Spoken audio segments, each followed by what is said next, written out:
Boa tarde, tudo bem? Hoje nós vamos falar sobre um projetinho, tá? Vocês lembram do projetinho Amor Sim, Violência Não?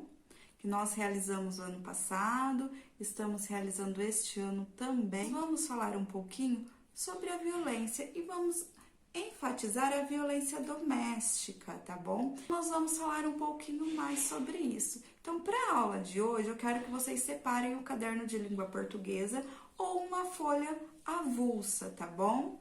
Então, separem essa folha, pois nessa folha vocês vão anotar as informações mais importantes que vocês acham mais importantes ou mais interessantes que vocês vão ouvir aqui neste vídeo ou ver nas imagens aqui do lado, tá bom? Nessa folha vocês vão fazer a anotação. Então, olha lá, o que nós vamos falar? E por que nós vamos falar agora, professora? Porque o mês de agosto é conhecido como Agosto Lilás, que é o nome da campanha nacional realizada anualmente durante o mês de agosto, em referência à data da ascensão da Lei Maria da Penha. Vocês já ouviram falar? Nós vamos conhecer um pouquinho mais, tá bom? O objetivo desse projeto é conscientizar a sociedade para o fim da violência contra a mulher, da violência doméstica, principalmente contra a mulher, tá? E a violência doméstica, ela teve um aumento significativo desde que começou a quarentena, a pandemia. Pois o que aconteceu? As mulheres, elas passaram, que são as principais vítimas da violência doméstica, mas que também pode ser contra as crianças, tá bom? Ela passou, a vítima passou a ficar mais tempo com o seu agressor, por conta da pandemia, tá? Desse momento de isolamento. Ou seja, os casos de violência doméstica, desde que começaram a pandemia, em relação ao ano anterior, onde não tínhamos pandemia ou quarentena, teve um aumento de 40%, ou seja, quase dobrou os casos, tá? Então, nós vamos falar, desde o início da pandemia, em nosso país, juntamente com a quarentena, a violência doméstica no Brasil, ela teve um aumento de 40%. E aí, várias ações foram criadas também para isso. Uma das ações, tá? Uma ação de ajuda para quem sofre esse tipo de violência. O que é? Você fazer um X com um batom vermelho, né? Um X vermelho na palma da sua mão e apresentar, por exemplo, ao atendente da farmácia, que ele irá pedir ajuda. Ele sabe que você está precisando de ajuda caso isso aconteça e vai tomar as providências necessárias, tá? Ligar, denunciar, uma forma de que você consiga um auxílio sem que o seu agressor saiba, tudo bem? O que é violência? A violência, olha só, ela é definida pela Organização Mundial da Saúde, a OMS, como o uso intencional da força física ou do poder, seja ameaçador ou real, tá? Contra si mesmo, contra outra pessoa ou contra um grupo ou comunidade, que resultem ou tenha grande probabilidade de resultar em ferimentos, morte, dano psicológico, mau desenvolvimento ou privação. O que é a violência doméstica em si, então? A violência doméstica é um abuso físico ou psicológico de um membro de um núcleo familiar em relação ao outro, ou seja, de uma pessoa da família em relação a outra, tá? Não necessariamente pode ser apenas contra a mulher, com o objetivo de manter o poder ou controle sobre esta pessoa. Esse abuso pode acontecer por meio de ações ou de omissões. A maioria das vítimas desse crime são mulheres.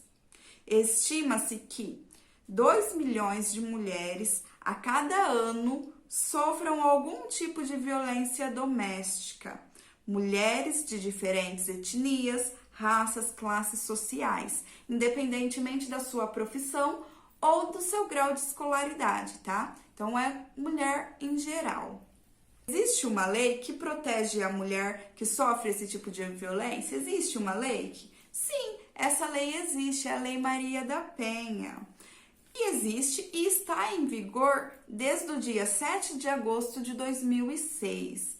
Mas por que Maria da Penha? Quem é Maria da Penha? Maria da Penha é uma biofarmacêutica cearense, mãe de 3 filhas, e avó.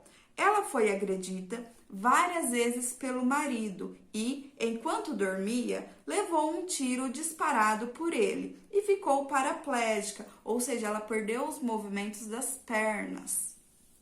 Hoje, ela trabalha pela causa. Eu vou deixar para vocês um videozinho onde apresenta para vocês a história de Maria da Penha. Quem é ela, como ocorreu, tá? Os fatos. Esse vídeo foi disponibilizado no Instagram, por exemplo. É um Instagram Nenhuma Menos, que é uma rede social informativa e assistencial que busca apresentar dados sobre a violência doméstica no nosso município e amparar as vítimas dessa violência, tá bom? Então lá tem bastante informações e eu retirei algumas informações para apresentar para vocês. E elas também elaboraram este vídeo contando um pouco mais sobre Maria da Penha, que eu vou deixar disponível para vocês assistirem, tá? Então assistam o vídeo com muita atenção. Maria da Penha Maia Fernandes nasceu em Fortaleza em 1945. Ela é farmacêutica bioquímica e concluiu seu mestrado em parasitologia na USP, onde em 1974 conheceu Marco Antônio, que estava na mesma universidade. Eles se casaram 2 anos depois e tiveram 3 filhas. O Marco era colombiano e ela conta que depois que ele conseguiu a cidadania brasileira, que começaram as agressões. Em 1983, Marco deu um tiro em suas costas enquanto ela dormia. E ele falou para os policiais que tinha sido tentativa de assalto. A Maria ficou 4 meses fora de casa, passando por cirurgias, internações e tratamentos. Inclusive, uma das primeiras fisioterapeutas dela é uma mulher daqui de Itabapuã, a Fátima Paceto.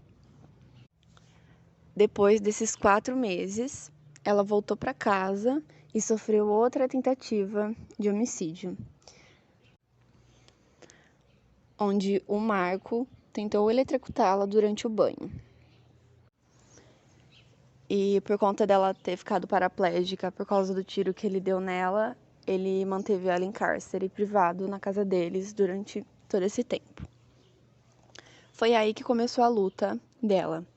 O primeiro julgamento do Marco aconteceu somente em 1991, gente, 8 anos depois. Imagina tudo que ele podia ter feito com todo esse tempo livre. Mas enfim, ele foi sentenciado, mas por conta dos recursos saiu em liberdade. Ela continuou lutando por justiça e foi aí que ela escreveu seu livro, Sobrevivi e Posso Contar. O segundo julgamento aconteceu só em 1906, 5 anos depois, e mais uma vez ele saiu em liberdade. O caso foi denunciado para a Comissão Interamericana de Direitos Humanos da Organização dos Estados Unidos. E mesmo depois de tudo isso, o Estado brasileiro não se pronunciou e não fez nada com isso. Então, em 2001, o Brasil foi responsabilizado por negligência, omissão e tolerância em relação à violência doméstica contra a mulher. O Brasil, gente, foi praticamente obrigado a fazer alguma coisa com esse caso. Assim, em 7 de agosto de 2006, a lei foi sancionada. A Comissão Interamericana de Direitos Humanos deu várias recomendações, e uma das recomendações era amparar a Maria da Penha, tanto material quanto simbolicamente. Ela ganhou uma indenização e o governo federal batizou a lei com seu nome. Hoje em dia, ela ainda dá palestra, entrevistas e um monte de seminários sobre o tema. A Maria da Penha é um exemplo de luta, mas é muito triste e bizarro pensar que as mulheres brasileiras precisavam de tanto para se conseguir justiça. Agora que vocês já assistiram o vídeo, vamos dar continuidade. O que mudou com a Lei Maria da Penha? O que mudou no nosso país com a Lei Maria da Penha?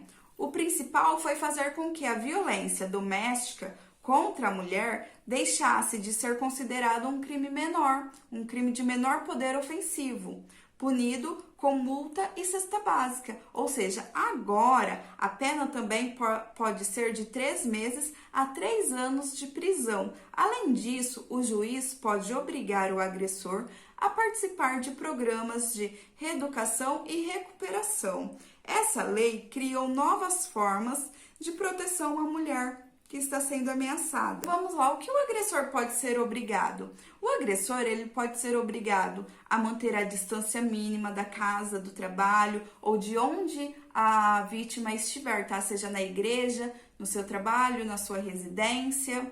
2. Ficar longe dos seus familiares e de testemunhas, ou seja, o agressor, ele pode ser obrigado a ficar longe da vítima, dos seus familiares, dos familiares da vítima e das testemunhas, tá? As pessoas que viram, que tinham consciência daquele ato.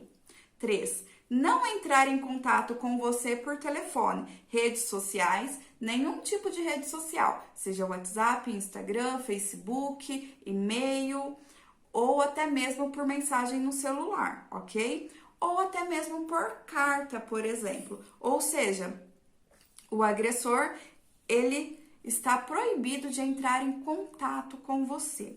Ele também pode perder o direito de ter uma arma de fogo em determinados casos, quando o agressor porte legalizado, tá bom? Então, se ele tiver o porte de arma legalizado e for denunciado e comprovado que ele está oferecendo risco a outra pessoa, agredindo a outra pessoa, está realizando essa violência doméstica, ele pode sim perder o porte de arma dele. Fornecer alimentação para a vítima e familiares e ser impedido temporariamente de visitar os filhos menores de idade, tá? Os filhos menores. Em Maria da Penha, não se trata somente de onde ocorrem as agressões físicas, tá? Mas também pelo sofrimento psicológico, que é como o isolamento da mulher, por exemplo, constrangimento, vigilância constante e insulto. E também a violência patrimonial, por exemplo, que é entendido como a destruição ou subtração ou a retirada, tá? Sem consentimento da pessoa, dos seus bens, recursos econômicos ou documentos pessoais. Algum cuidado que a gente deve ter. Ter sempre à mão uma lista com os telefones das instituições e de pessoas que podem vir em socorro em caso de alguma agressão. Qual é um cuidado importante? É que a gente sempre tenha em mãos o número, tá? Para que a gente possa pedir um socorro, para que essa pessoa possa pedir um socorro, com os números telefônicos disponíveis, que são esses aqui que eu vou deixar para vocês, tá bom? E também de um familiar, onde a pessoa pode ligar, pode contar em caso de alguma agressão. 180, que vocês podem ligar a qualquer momento que estiver sofrendo uma agressão, seja ela qualquer tipo de agressão, tá? Da violência doméstica, vocês podem ligar, porque é um número gratuito, vocês podem ligar de qualquer telefone e está disponível 24 horas por dia. A violência doméstica, existem várias formas, tá? Dela ser realizada. Quando nós falamos da violência doméstica, nós não nos referimos apenas a agressões. Existem outras formas que elas se caracterizam como violência doméstica, seja a agressão, tá? Física, pelo ato, tá? De agredir o corpo, a parte física da pessoa. A agressão psicológica, ela se dá pelo fato de você xingar, menosprezar, ameaçar a pessoa. Aí nós temos a violência moral. A violência moral seria denegrir esta pessoa. A violência patrimonial, que seria tomar conta, subtrair os bens, seja econômicos ou documentos pessoais da outra pessoa. E a violência sexual, tudo bem? Aqui para vocês, eu vou deixar um gráfico, olha só, que nós podemos ver os números que nós encontramos de violência doméstica aqui no nosso município. A porcentagem da violência doméstica em suas diferentes formas, tá? E os casos que ocorreram. Então, a partir dessa nossa aulinha, o que vocês vão realizar? Vocês anotaram o que vocês acharam de mais interessante ou de importante e relevante. Vocês vão, a partir desse dado, vocês vão construir uma redação, tá? Essa redação, ela deve ter no mínimo 3 parágrafos e deve ter um início, um meio e um fim, tudo bem? podendo ser um texto instrucional, por exemplo, que nos traz instruções, como nós estamos trabalhando na apostila. Podendo, tá? Vocês vão realizar esta redação em uma folha avulsa. Pode ser uma folha do caderno ou qualquer outra folha que vocês tenham disponível na casa de vocês. Vocês têm aí uma semana para realizar esta redação. Qualquer dúvida que vocês tiverem, vocês podem ir mandando mensagem, me perguntando ao longo da semana. Na sexta-feira que vem, dia 4, vocês vão entregar essa redação na escola. Então, na folha avulsa, vocês vão entregar essa redação na escola. Eu vou fazer a correção dessa redação e depois vou devolver para vocês para que vocês passem ali a gente realizar a redação do projetinho Amor Sim, Violência Não. Aí vocês vão passar a limpo esta redação. Eu peço, por favor, que vocês façam com uma letra caprichada, apontem o lápis para fazer, para que não fique tão clarinha a sua letra, tá? Para que dê para entender. Prestem atenção nos pontos, na pontuação correta, nos errinhos ortográficos, tá? Prestem muita atenção, tomem cuidado. Tomem cuidado e lembre-se de deixar em parágrafo. Lembre de quando se deve usar letra maiúscula, de um título para este texto, tá? Para esta redação. Nesta redação, vocês vão falar um pouquinho mais sobre a violência doméstica, tá? Quem quiser pode sim realizar pesquisas para trazer mais dados pra gente, tá? Mas desde que o que ocorra não pode fazer uma cópia de um texto já existente. Tem que ser você escrever com a sua letra e com as suas palavras, tá bom? Então, uma ótima tarde, uma boa atividade para vocês. Qualquer dúvida, eu estou à disposição para a gente estar conversando. Então, uma ótima tarde e uma ótima redação. Um beijo para você.